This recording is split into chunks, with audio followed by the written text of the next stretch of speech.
Hi, I'm here with Chris Langdon outside this fun day, so-called Come and Meet the Team on Central Hill Estate. Chris, why are you here? What's going on here today? So I've been involved. I've come down today to see really what the sell is, what Lambeth and their consultants are proposing to do, because there's been a lot of unhappiness about how the process has been run to date. It's Okay. a foregone conclusion. And to see whether actually the conversation is any more honest or any more open. And what are they saying to residents here? I mean, I see there's balloons here. They're offering face painting. They're offering employability workshops and talking about repairs. But what are they really pushing here, and what is really going to happen on Central Hill Estate? So there's nothing really new that's being said. They're setting out a bit of a timeline and saying that they're going to take on board people's views. Yeah. But when you sort of scratch beneath the surface, you realise that the whole thing is a bit of a foregone conclusion. Back to the sort of decisions that the Lambeth made in 2012, 2016 to basically demolish the estate and look to replace it with up to 1,200 homes. 1,200 homes. What's going to happen to the people who live here now? There's 460 plus homes here now, do you think? Well, they're going to be in for a fight. Yeah. So, some people will respond to that by giving up and moving away. Some people will fight to the last. It's got a huge toll on people's mental health and well-being. There's a real danger that lack of honesty and openness starts to sort of pull things apart. So it's a shame, but this is actually a lovely estate with fantastic potential and a strong community.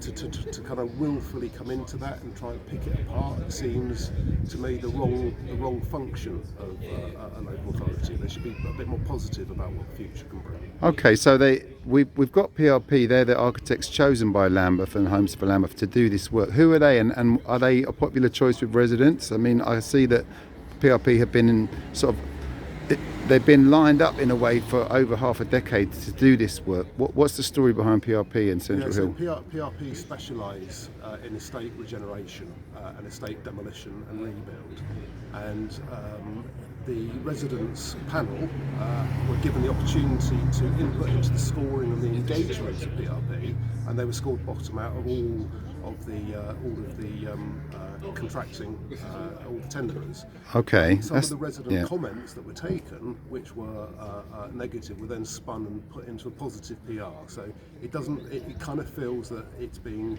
spun and thrown back at residents, which isn't going to do much for creating an open dialogue. And PRP really should have the strength of their convictions to stand back and fight for doing the right thing by the planet and by the residents and the people of this community. But PRP do you think they were chosen because they're basically simply the cheapest option? Is that ultimately what, I mean, Lambeth have said that cost is the main consideration here. On most procurement exercises, although there can be quite a heavy scoring of quality, it does come down to price. And in the documentation that I saw and from what I heard from people who were directly involved in the process, the scoring around quality wasn't really going to make the difference. It came down to price. And given that PRP have been involved on this site and other estates for Lambeth over the last 10 years, it's no surprise that they were able to be competitive in their proposals. But they were also the firm involved in the Marchfield North regeneration, which has basically been an absolute disaster in terms of the heating contracts, the repairs, the sort of shoddy work that was done to build those homes, the increased rents for the so-called council level rent. PRP, from what we're hearing, are probably the worst possible people to be involved in the so-called regeneration of this estate. So at the end of the day, you have good clients and bad clients, and you have good consultants and bad consultants. Nothing is demonstrating to me that Homes for Lambeth have the necessary competence to be able to deliver a complex programme like this.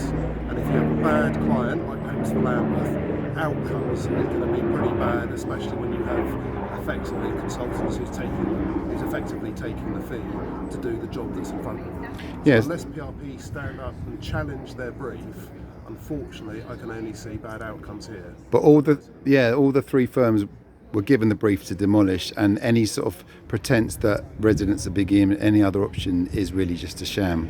The brief set out 1,200 homes, and that was driven by a business plan. rather than a vision for people. And when you start out on an estate regeneration that's driven by business planning, that's no good place to start. Especially not when it's a 3-year business plan for a so-called 20-year project. Okay, thank you, Chris. Thanks very much.